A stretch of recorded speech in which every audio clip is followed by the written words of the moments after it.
नमस्कार मित्रांनो, स्पर्धा परीक्षांच्या बेसिक गणिताच्या सिरीजमधील हे अंतिम पायरी आहे आणि ॲडव्हान्स गणिताच्या सुरुवातीची ही पहिली पायरी आहे. कारण ज्यावेळेस स्पर्धा परीक्षांच्या प्रश्नपत्रिकेचं ॲनालिसिस करतो त्यावेळेस तुमच्या लक्षात आलं असेल की जवळजवळ सर्वच गणिते ही लेखी स्वरूपातील आहेत.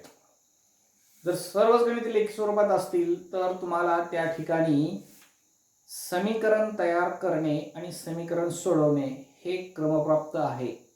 काही गणिते ही एक्स शिवाय किंवा समीकरणाशिवाय सुटतील, अगदी बरोबर आहे. परंतु जसजशी गणिताची डेप्थ वाढत जाईल तसतसं एक्सला पर्याय नाही आणि समीकरणाला पर्याय नाही. तर आपण बेसिक गणिताच्या सिरीजमध्ये कशा क्रिया होतात, बेरीज वजाबाकी गुणाकार भागाकाराच्या, पूर्णांकाच्या, व्यवहार्य पूर्णांकाच्या, दशांश पूर्णांकाच्या, पूर्णांक पूर्णांकाच्या, चलाशी कशी बेरीज वजाबाकी गुणाकार भागाकार केला जातो ह्या गोष्टी आपण शिकलेलो आहोत. आता आपल्याला पाहायचं आहे समीकरण कसे सोडवतात. व्हेरी इम्पॉर्टंट स्टेप्स आहेत. आता स्टेप बाय स्टेप आपण या ठिकाणी समीकरण कसं सोडवतात याचा आपण अभ्यास करूया. अगदी शेवटपर्यंत तुम्ही स्टिकअप राहा. डेफिनेटली तुम्हाला काहीतरी निश्चित याच्यामधून आयडिया मिळून जाईल. एकूण 9 मुद्द्यांवरती मी आपणास समीकरण कशी सोडवावी याच्याबद्दल माहिती देणार आहे. तर यातील पहिला मुद्दा आहे समीकरण कशाला म्हणतात. तर 3x + 4 = 12 हे एक स्टँडर्ड उदाहरण आहे समीकरणाचं. तर याच्यामध्ये 2 गोष्टी महत्त्वाच्या असतात समीकरणामध्ये. हे असल्याशिवाय समीकरण तयार होऊ शकत नाही. एक बरोबर चिन्ह असणं गरजेचं आहे आणि या बरोबर चिन्हाच्या दोन्ही बाजूला काहीतरी लिहिलेलं असलं पाहिजे. भले इकडे काही नसेल तर शून्य का पण लिहिलेलं असणं गरजेचं आहे. त्याशिवाय समीकरण गोष्ट तयार होऊ शकत नाही. आणि दुसरी गोष्ट चल म्हणजे ABCD पासून Z पर्यंत कुठलं तरी एक अक्षर याच्यामध्ये किमान एक तरी अक्षर आलेलं असलं पाहिजे. त्याशिवाय समीकरण हे निर्माण होऊ शकत नाही. तर याला समीकरण म्हणतात. अगदी बरोबर आहे. तर पहिला मुद्दा क्लिअर. यस. आता आपण दुसऱ्या मुद्द्याकडे जाऊया. दुसरा मुद्दा काय म्हणतो, समीकरणामधील संज्ञा. आता या ठिकाणी मी एक उदाहरण घेतो. 2x + 8 - 2y × 4 - 3x / 3 = 18. हे सुद्धा समीकरण आहे. बरोबर चिन्ह आहे. किमान एक का होईना चल आहे. आता याच्यामध्ये हे समीकरण आहे. तर सुरुवातीपासून सुरू करायचं इथून आणि पुढील प्लस किंवा मायनस साइन येईपर्यंत हे एवढं एक पद आहे. त्यानंतर 8 पासून मायनस पर्यंत हे एक पद आहे. त्यानंतर 2y च्या पुढे प्लस मायनस साइन येईपर्यंत तुम्हाला तिथपर्यंत हे एक पद आहे. त्यानंतर इथून हे पूर्ण एक पद आहे. एका प्लस मायनस पासून सुरुवात होऊन दुसऱ्या प्लस मायनस पर्यंत च्या दरम्यान एक पद असतं. गुणाकार आणि भागाकारामध्ये थांबायचं नाही आणि हे एक पद आहे. ह्या सर्व पदांचे मिळून समीकरण तयार झालेले आहे. तर पद म्हणजे काय तुम्हाला तसं समजलेलं असेल. संज्ञामधला पहिली गोष्ट आहे पद. आता पदांमध्ये आपण विचार करत असताना जे स्थिर आहेत त्यांच्या किमती बदलत नाही. 8 हा स्थिर आहे. ह्या पदाला स्थिरांक नावाने ओळखलं जातं. स्थिरांक.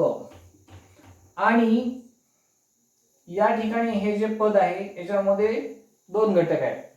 याच्यामधला जो चल किंवा इंग्लिश लेटर आहे त्याला चल नावाने ओळखलं जातं आणि ह्या इंग्लिश लेटरच्या अगोदर जो अंक लिहिले आहे त्याला सहगुणक या नावाने संबोधलं जातं. तर मित्रांनो, काही पद हे स्थिरांक आहेत तर काही पदांमध्ये चल आणि सहगुणक एकत्र आलेला असतो. आता समजा x चा सहगुणक किती, ज्या संख्येचा सहगुणक लिहिलेला नसतो त्याचा सहगुणक 1 आहे असा मानावा लागतो. तर या 3 संज्ञा तुमच्या लक्षात आल्या असतील. पद, चल आणि सहगुणक. आता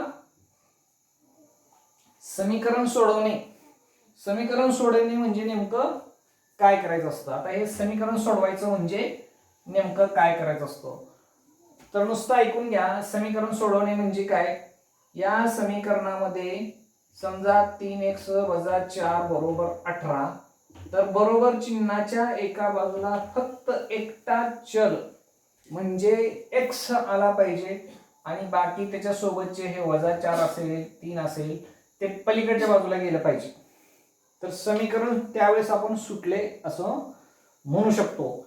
समीकरण सोडवणे म्हणजे बरोबर चिन्हाच्या एका बाजूला फक्त चल राहिलं पाहिजे, बाकी त्याच्या सोबतचे सर्व अंक पलीकडे गेले म्हणजे समीकरण सुटले असे आपल्याला म्हणता येईल. आता 3 मुद्द्यावरची आपण या ठिकाणी माहिती घेतलेली आहे. आता समीकरणामध्ये एक एक गोष्टी आपण समजावून घेऊया. तर समीकरणाच्या एका बाजूला जो बदल केलेला आहे तोच बदल जर आपण दुसऱ्या बाजूत बदल केला तर समीकरणाची किंमत बदलत नाही. समजा 2x + 4 बरोबर 18 असं आहे, बरोबर 18. तर याच्यामध्ये आपण +5 मिळवलं आणि याच्यातही +5 केलं तर या समीकरणाची किंमत बिघडत नाही. याची किंमत बिघडत नाही. 2x + 4 मध्ये 5 मिळवलं आणि 18 मध्ये पण 5 मिळवलं, किंमत बिघडत नाही. तसंच दोन्हीकडून आपल्याला 5 मिळवण्याऐवजी 5 वजा करावं वाटलं तरी सुद्धा याची किंमत बिघडत नाही. जर आपल्याला वाटलं की दोन्हीकडे 5 न गुणावे तर ही किंमत बिघडत नाही. आपल्याला वाटलं दोन्हीकडे 5 न भागावे तरीही किंमत बिघडत नाही. आपल्याला वाटलं दोन्ही बाजूचा वर्ग करावा, याचा वर्ग करावा, याचा वर्ग करावा, किंमत बिघडत नाही. आपल्याला वाटलं दोन्ही बाजूचे वर्गमूळ काढावे, किंमत बिघडत नाही. दोन्ही बाजूचं वर्गमूळ काढा, कोणत्याही प्रकारची किंमतीमध्ये त्यात फरक पडत नाही. म्हणजे एका बाजूमध्ये समीकरणाचा जो बदल केलेला आहे तोच बदल जर आपण दुसऱ्या बाजूमध्ये केला तर समीकरणाची कोणत्याही प्रकारे किंमत बदलत नाही. आता आपल्याला महत्त्वाच्या स्टेप्स काय पाहिजेत. समीकरण सोडवण्याच्या स्टेप्स, कोणत्या स्टेप्सनी समीकरण सोडवलं जातं. आता एक उदाहरण या ठिकाणी आपण घेऊया. 9x + 8 - 4x - 10 बरोबर x + 16 + 2x - 6. हे एक समीकरण आहे, बरोबर चिन्ह आणि एक चल याच्यामध्ये आहे. पहिली स्टेप्स काय म्हणते, त्या बाजूला जेवढे शक्य आहे तेवढे सिंप्लिफिकेशन करून घ्या. बरोबर चिन्हाच्या डाव्या बाजूचं जेवढं शक्य आहे तेवढं डाव्या बाजूला, उजव्या बाजूला जेवढं शक्य आहे तेवढं उजव्या बाजूला सिंप्लिफाय करून घ्यायचं. म्हणजे 9x आणि 4x या दोघांची क्रिया होणार आहे आणि यातून रिझल्ट तयार होईल तो 5x. 8 आणि -10 याचा रिझल्ट होईल -2 आणि x आणि हे 2x यांची बेरीज होऊन 3x तयार होईल आणि 16 आणि -6 यांचा रिझल्ट +10.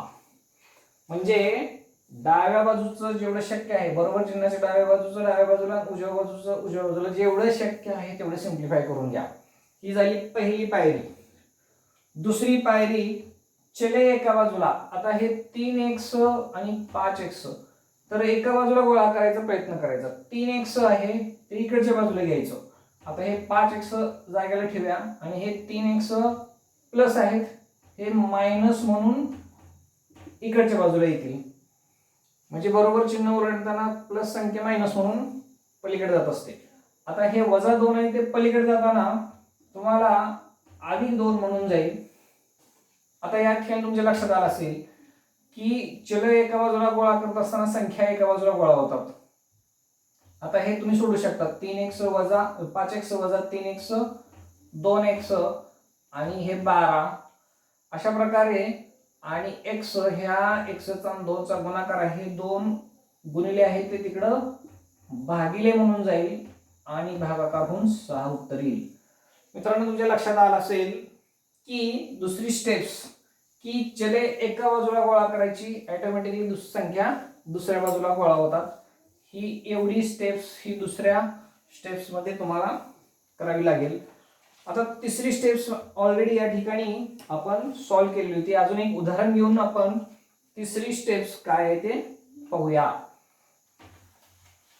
तर तिसरी स्टेप्स काय सांगते, समीकरणाच्या एका बाजूला जर x शी एखादी संख्या अधिकने जोडलेली असेल तर पलीकडे जाऊन ती वजा होईल. म्हणजे x वजा 4. 4 उदाहरण घेऊया आपण. आता या ठिकाणी x शी हे 4 बेरजेने जोडलेलं आहे, पलीकडे जाऊन ते बेरजेने जोडलेलं वजाबाकी म्हणून पलीकडे जाईल आणि वजाबाकीने जोडलेली संख्या पलीकडे बेरीज म्हणून जाईल. गुणाकाराने जोडलेली भागाकार म्हणून जाईल, भागाकाराने जोडलेली गुणाकार म्हणून जाईल. आता हे x हे 4 आहे ते मायनस म्हणून जाईल आणि x बरोबर 1. x वजा 4 आहे ते पलीकडे प्लस म्हणून जाईल आणि x बरोबर 13. अशा प्रकारे प्लसचं मायनस, मायनसचं प्लस म्हणून संख्या पलीकडे जातात. तसंच x गुणिले 4 बरोबर 8 आणि x भागिले 4 बरोबर 3. आता या ठिकाणी गुणा 4 हे x ला गुणिले आहे ते भागिले म्हणून जाईल आणि 8 भागिले 4 बरोबर 2 आणि x बरोबर हे भागिले 4 गुणिले म्हणून जाईल आणि 3 गुणिले 4 बरोबर 12. अशा प्रकारे तुम्हाला बरोबर चिन्हाच्या एका बाजूला x शी एखादी संख्या बेरीज वजाबाकी गुणाकार भागाकार यापैकी कोणत्याही संबंधाने जोडलेली असेल तर ती पलीकडे जाताना प्लसची मायनस, मायनसची प्लस, गुणिलेचं भागिले, भागिलेचं गुणिले अशा स्वरूपात ती संख्या पलीकडे जात असते. आता पुढची स्टेप्स बघूया आपण की x शी संख्या विविध संबंधांनी एकाच वेळेस जोडलेल्या असतील. तर आता समजा 3x अधिक 5 आणि 3 कंसात x अधिक 5 या ठिकाणी तुम्हाला 18 असं दिलं आणि या ठिकाणी पण 18 दिलं. आता या ठिकाणी x शी 3 चा गुणाकाराचा संबंध आहे, या ठिकाणी पण x चा गुणाकाराचा संबंध आहे, 3x शी 5 चा बेरजेचा संबंध आहे आणि x शी 5 चा बेरजेचा संबंध आहे. आता आपण कोणत्या प्रक्रियेने जोडलेली संख्या प्रथम पलीकडे पाठवायची, तर बेरजेची पाठवायची का गुणाकारांना संबंधाने जोडलेली संख्या पलीकडे पाठवायची. तर मित्रांनो x शी दूरच्या संबंधाने जी संख्या x शी जोडलेली आहे ती तुम्हाला पलीकडे प्रथम पाठवावी लागेल. आता x शी 3 हे गुणाकाराने जोडलेले आहे आणि ते एकत्रित संख्या तयार झालेली आहे आणि यांच्या गुणाकारातून तयार झालेल्या संख्येमध्ये 5 मिळवलेला आहे, म्हणजे 5 हे दूरच्या संबंधाने जोडलेले आहे याच्याशी, म्हणून 5 ला प्रथम पलीकडे पाठवावे लागेल. आता हे प्लस आहे ते मायनस म्हणून जाईल, मायनस म्हणून गेल्यानंतर 18 वजा 5 आणि 3x बरोबर 13 आणि x बरोबर हे गुणिलेने जोडलेलं आहे, तर 13 ला 3 न भागलं तर हेच उत्तर आलेलं आहे. तुम्हाला उत्तर दशांश अपूर्णांकात काढायचं असेल तर दशांश अपूर्णांकात उत्तर काढून आपण पाहू शकतो. आता या ठिकाणी x मध्ये 5 मिळवल्यानंतर 3 ने त्याला गुणायचं आहे, कारण ते कंसात आहे. x शी 5, x हे 5 शी पहिल्यांदा त्याशी त्या संबंधाने जोडलेला आहे आणि ह्यांच्या रिझल्टला 3 न गुणायचं आहे, म्हणजे 5 हे जवळच आहे आणि 3 हे दूरच्या संबंधाशी आहे. म्हणून आपण हे 3 प्रथम तिकडे पाठवूया. 3 ने 18 भागलं 6 आलं. x बरोबर हे 5 प्लस आहे ते मायनस होऊन पलीकडे जाईल आणि x बरोबर 1. अशा प्रकारे आपणास x शी दूरच्या संबंधाने ज्या संख्या जोडलेल्या असतात त्या संख्या प्रथम पलीकडे पाठवायचा, त्यानंतर त्याच्यापेक्षा कमी दूरच्या असं करत करत सर्वात जवळच्या संबंधाने जी संख्या जोडलेली आहे ती सर्वात शेवटी परत पलीकडे पाठवावी लागते. आता आणखीन एक उदाहरण आपण याच्यामध्ये आपल्या अभ्यासासाठी पाहूया. 3x वजा 4 छेद 5 अधिक 2 बरोबर 18. आता पहा, x शी 3 गुणाकारानं जोडलेला आहे, 3x शी 4 हे वजाबाकीनं आणि याच्याशी 5 भागाकारानं आणि 2 हे बेरीजनं जोडलेलं आहे. म्हणजे बेरीज, वजाबाकी, गुणाकार आणि भागाकार चारही प्रक्रिया या समीकरणात आलेली आहे.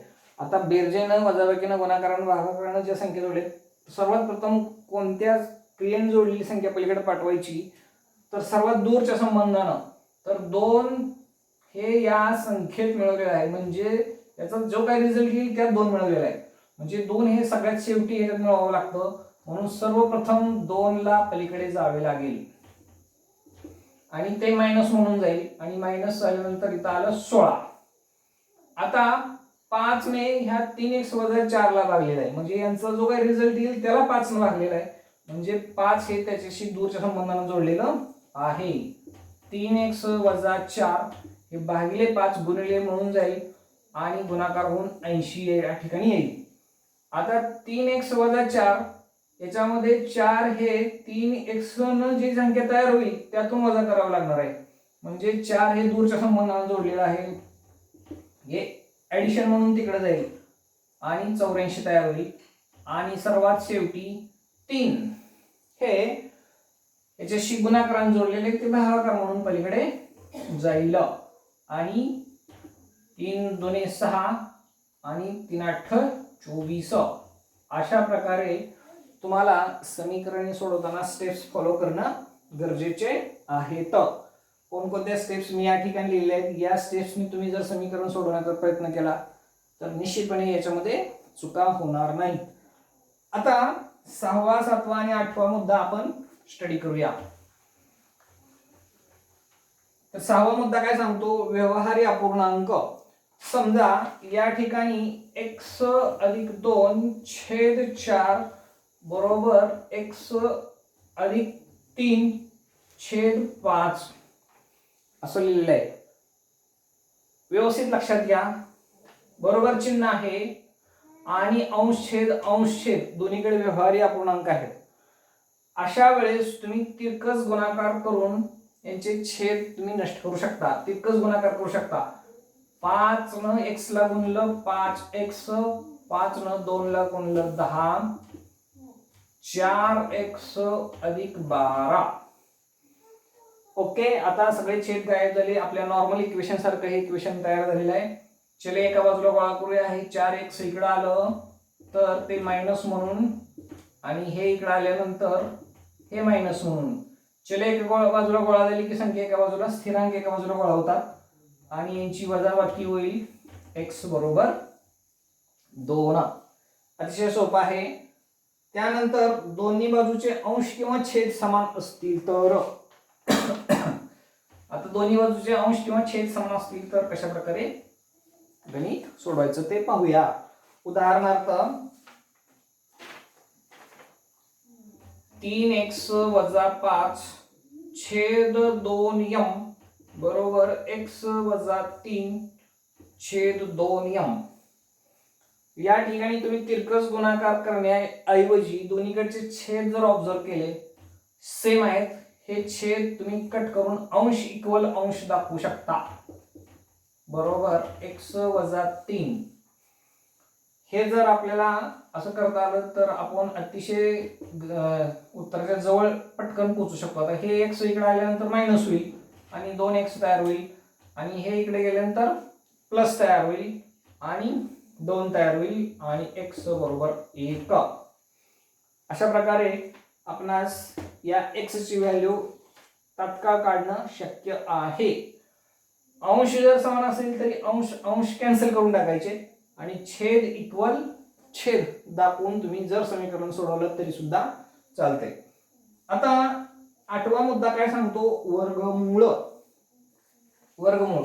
आता हे वर्गमूळ म्हणजे काय हे आपण पाहूया.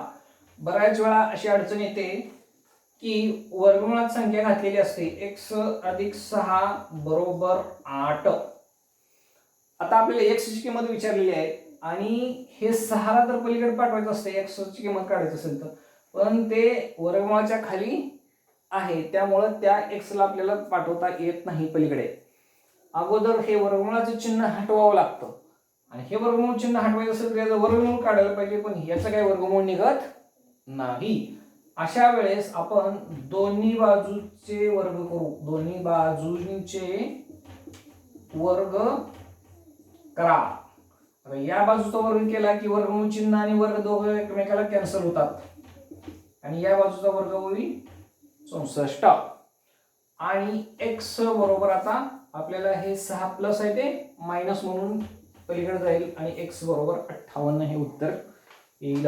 मित्रांनो तुमच्या लक्षात आलं असेल की वर्गमूळ चिन्ह आपल्याला जर नको असलेलं वर्गमूळ चिन्ह असेल तर त्याला हटवायचं असेल तर दोन्ही बाजूचं वर्ग केले की वर्गमूळ चिन्ह निघून जातो. आता तुम्हाला जर दोन्ही बाजूचा वर्ग करायची पाळी आली तर तुम्ही करू शकता. उदाहरणार्थ x वजा 4 कंसाचा वर्ग बरोबर 100 असा असेल आणि तुम्हाला याचा वर्ग करायचा कसा माहित नसेल किंवा आणखी याच्यापेक्षा कॉम्प्लिकेटेड संख्या इथं असू शकतात की त्याचा वर्ग करणं आपल्याला अवघड जाईल, तर तुम्हाला दोन्ही बाजूचे वर्गमूळ काढू असे म्हणून तुम्ही वर्गमूळ काढू शकता. आता याचं वर्गमूळ काढलं तर हे वर्ग आणि वर्गमूळ दोघं एकमेकाला कॅन्सल होतील आणि याचं वर्गमूळ येईल 10. दोन्ही बाजूचं वर्गमूळ काढलं की आणि आता एकदम सिंपल समीकरण तयार झालं. हे -4 प्लस म्हणून जाईल आणि 14 तयार होईल. Right, clear? यस. आता 9वा पॉइंट याच्यामधला आपण पाहूया. सूत्रे. आता इथून पुढे जे ऍडव्हान्स गणित आहे याच्यामध्ये सूत्रे बरेच वेळा येणार आहे. आता सूत्रांचा जर आपण अभ्यास केला तर सूत्र म्हणजे हे इक्वेशन असतं किंवा समीकरण असतं. उदाहरणार्थ सरळ व्याज बरोबर मुद्दल गुणिले मुदत गुणिले दर भागिले 100. इथं ऑलरेडी तुम्हाला समीकरण दिलेलं आहे. गणित वाचायचं आणि गणितातल्या ज्या ज्या किमती दिलेत त्या ठिकाणी टाकायच्या आणि ज्याची किंमत काढायची त्या ठिकाणी x मानायचं. डायरेक्ट समीकरण तयार होतं. उदाहरणार्थ तुम्हाला या ठिकाणी 5000 रुपये मुदलाचे 2 वर्ष मुदतीत दशांशे 10 दराने किती व्याज होईल? 5000 रुपयाचे 2 वर्ष मुदतीचे 10 दराने किती व्याज होईल? आता व्याज होईल असं विचारलं असेल म्हणजे सरळ व्याज होईल म्हणजे सरळ व्याज तुम्हाला काढायचं आहे. मुद्दल तुम्हाला सांगितलेलं आहे 5000, मुदत दिलेली आहे 2 वर्ष आणि दर दिलेला आहे 10 आणि ह्या समीकरणामधलं हे 100 आहे तेच. जर तुम्ही लेखी स्वरूपातील गणित वाचलं आणि सूत्र माहित असेल याच्या किमती याच्यामध्ये भरल्या की डायरेक्ट समीकरण तयार होतंय. आणि एकदा समीकरण तयार झालं की समीकरण कसं सोडवायचं याच्या स्टेप्स आपण आता पाहिलेल्या आहेत. अशा प्रकारे तुम्ही समीकरण सोडवू शकता. 100 आणि 1000 झाली या ठिकाणी. तर मित्रांनो तुमच्या लक्षात आलं असेल की समीकरणे सोडवणे हे तुम्हाला जमायलाच पाहिजे, कारण लेखी स्वरूपातील प्रश्नांना सामोरं जायचं असेल तर समीकरणे तयार करणे आणि समीकरण सोडवणे हे क्रमप्राप्त आहे. आता आपण यानंतर ॲडव्हान्स गणिताच्या सिरीजला सुरुवात करणार आहोत. बेसिक गणितांच्या मध्ये आपणास जर काही प्रॉब्लेम असतील तर जरूर मला कॉमेंट्समध्ये कळवा. कुठल्याही तुमच्या बेसिक गणिताच्या प्रत्येक समस्येला सोडवून देण्यासाठी मी समर्थ आहे आणि मी कटिबद्ध आहे. कॉमेंट्स बॉक्समध्ये तुम्ही त्याच्यावरती जरूर लिहा. जर आजचा व्हिडिओ तुम्हाला आवडला असेल तर जरूर तुम्ही लाईक करा, शेअर करा आणि ॲडव्हान्स गणित शिकण्यासाठी तुम्ही माझ्या सोबत राहा आणि चॅनलला सबस्क्राईब करा. जय हिंद.